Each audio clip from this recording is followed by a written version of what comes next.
In the early 1900s, Henry Ford set out to make an automobile anyone could afford. The Model T became so affordable that a worker could buy it in only 4 months' pay.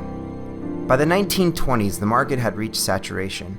Those who desired a car already owned one, as 90% of all trips were made by railcar. Around the 1950s, things started to change. The Streetcar Conspiracy, by the author and former U.S. Senate antitrust attorney Bradford Snell, refers to the allegations that GM and other companies like Firestone, through subsidiaries, purchased and dismantled trams, trolleys, and electric trains in many cities across the United States in order to eliminate the car industry's #1 competitor.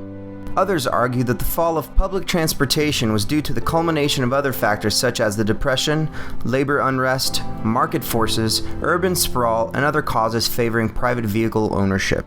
One author was quoted as saying, "Clearly, GM waged a war on electric traction. It was indeed an all-out assault, but by no means the single reason for the failure of rapid transit. Also, it is just as clear that the actions and inactions by government contributed significantly to the elimination of electric traction." Americans had a wake-up call with the oil crisis in 1973, and since then, alternative forms of travel have been on the rise. Most notably again in the 2000s with the US involvement in the Middle East and people's realizations that we as a country cannot be dependent on fossil fuels. Then again for others, it was simply just an idea one morning. You know, one summer day, I just said, you know what, it's time for me to just find a new way to get to work. I was just so tired of being in a car. And literally within a week, I had my bicycle. You were rolling top down, ready to fly on the street. I just realized that I didn't want to buy a car. Like, I could get everywhere I go is like within biking distance.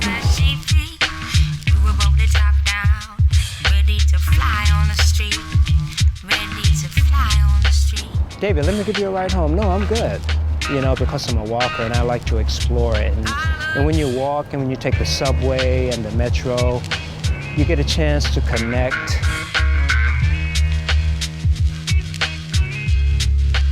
I've primarily been on my bike, but then I sort of realized that I run probably 3 or 4 miles a day.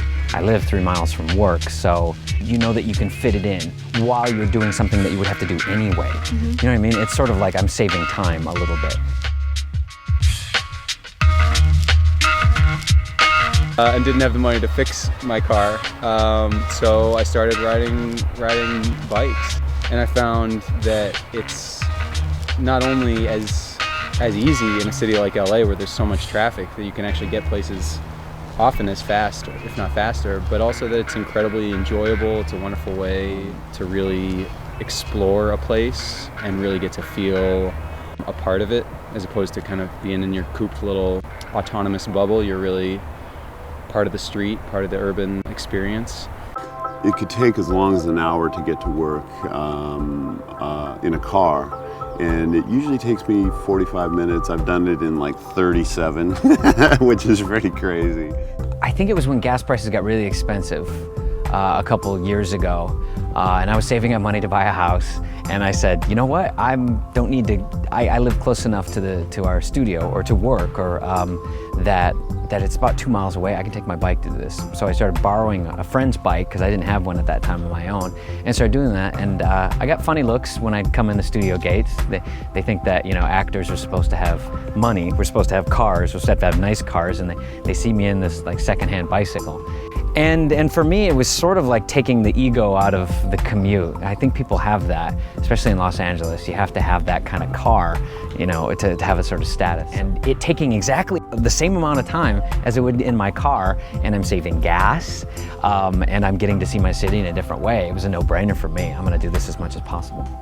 Started in the summer and I was biking, my legs got ripped, I got really tan, got freckles on my face, and it was just awesome. People are opening up, and you get a chance to see things when you take the subway and when you walk, and you get a chance to say hello. But there's so many other ways to travel in this city and in any city.